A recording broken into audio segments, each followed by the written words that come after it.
everyone. This is just a button, an old one from my button jar and a jewelry finding. And I'm going to be using these to make a candle holder. I'm using jewelry findings, jump rings, and other findings with different metal colors. And I'm also going to be using epoxy sculpt and fill in the holes and level the button out. I picked a button that had a little rim around it, and I'm taking this finding, even though it has a little hook on the end or eye on the end, and I'm putting the eye end into the epoxy sculpt. And I'm just going to go around and carve it up and seal it up so that it becomes one piece and still leaves that little rim that the button has around it. Sorry about the focus. I couldn't get the camera to focus very well, but all I'm doing is going around and taking this little tool and pushing the epoxy sculpt into the areas that I want to cover. And I'll probably scrape some of it off as well. Just carve it around and get it in there so that it's stable. And I'll push it up around that hole where the finding has an opening. These are the ends that are used for jewelry making, necklaces, and maybe bracelets too, pendants, that sort of thing. I found a big box of different types of findings at a garage sale a couple of years ago, and it had a lot of beads and jump rings, all sorts of stuff in it, and I've been using it, and it's really coming in handy for miniatures. So I'm very glad I found that. And I'll just go around and scrape some of that off.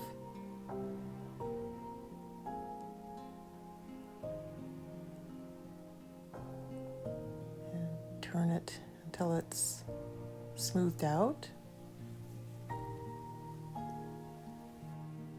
And then this will have to set for about 24 hours after it's done.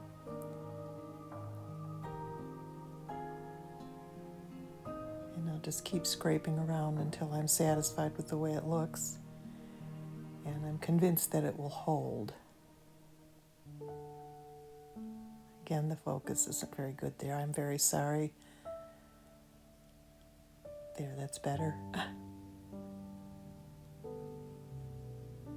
And I may have to carve some of those little pieces off after it dries.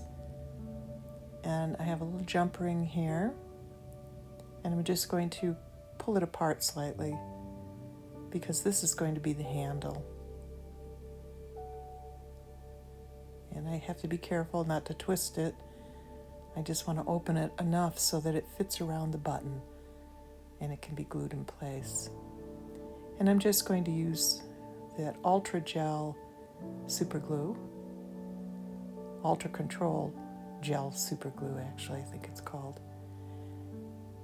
Okay, and I just want to make sure it fits. I have to adjust it again. Isn't quite where I want it. I'm just pulling it apart a little bit and straightening it out and closing it somewhat because I think I opened it a little bit too wide the first time.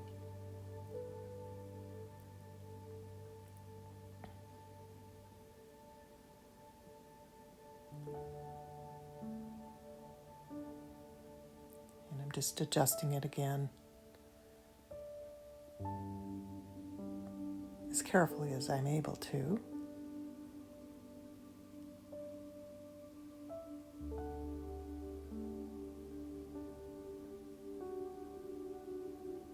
And since the epoxy isn't dry, or cured rather, I have to keep straightening it because if I push it at all, it's so small, it'll go wonky on me. So now I'm just going to apply the Ultra Control Super Glue, and then I'm going to put the jump ring right on Sorry again that it didn't focus. I can't quite tell when I'm looking at the camera if it's focused or not, unfortunately. I don't have a really expensive camera that I'm using. I did buy a new camera, but it's a Sony, and at some point I'm going to have to get an even better camera if I continue with this. Something that tracks the focus a little better. Okay, I'm going to try to glue it in again, just to make sure that it goes where I want. Gets a little fiddly.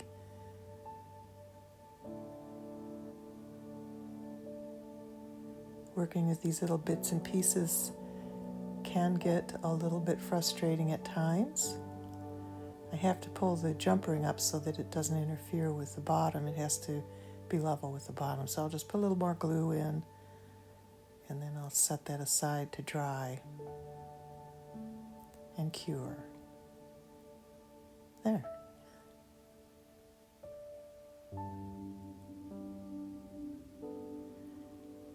And that's a little piece of wool I just showed you. I know it's very small.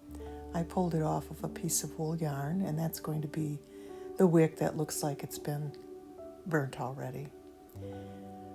Now I'm going to paint the base. I have one finished already. I'm just going to do another one.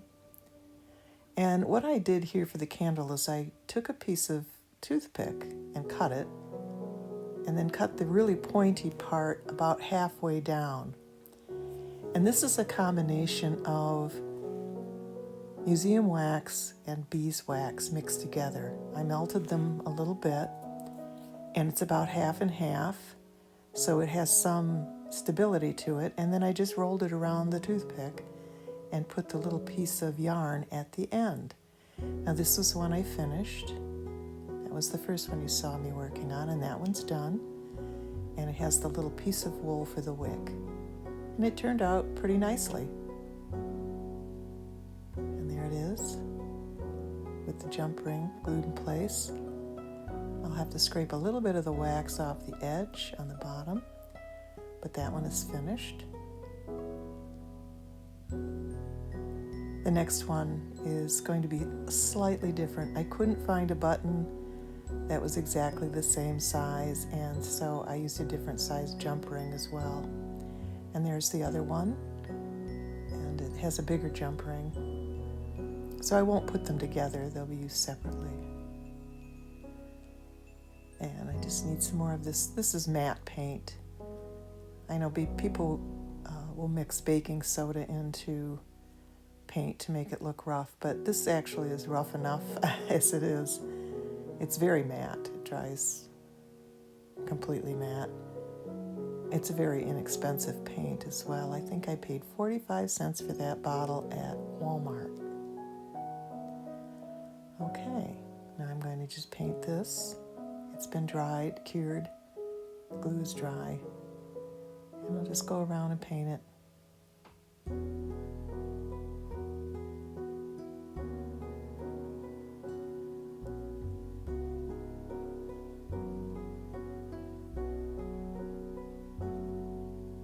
I'm looking for another brush. I'm not sure that this little brush that I'm using is just what I need. So I got one that's a little bit bigger, has a little bit of a flat end on it. I know you can't see that, but just going around, I'm going to paint every side of it, bottom, top, inside the grommet that I put in there, or the jewelry finding. I'm not sure what it's called.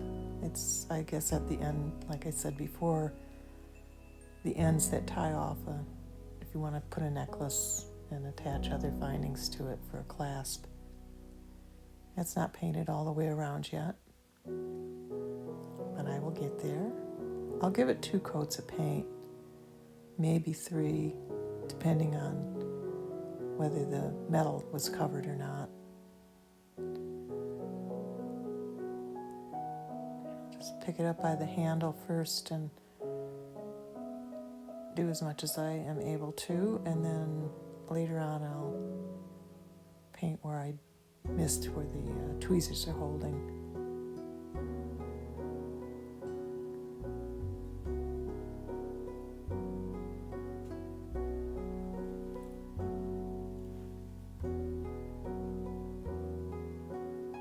I would like to make a little tin one, and at some point I'll do that, and it won't be painted. I'll probably use Gen Weld to glue the thing together rather than using super glue when I get to that point.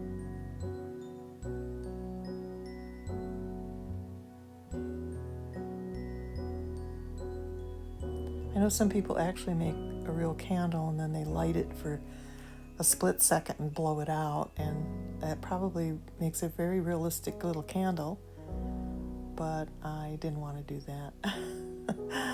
So I just made one look like it was lit and then blown out. And there it is. It's finished. So I have 2 of them now.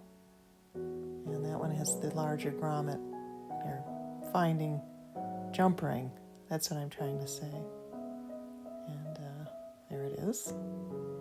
And I put the little wick, which is, like I said, just a little bit of the hairs from some black yarn, and it's wool. So that one's finished. And I'll show you another one. There it is. Okay, so those are the 2 that I made. And that's it. I think they're very cute. I think they turned out really well. And there it is on the table. Thank you for watching, and I hope you will subscribe and like this video, and please leave a comment. Bye-bye.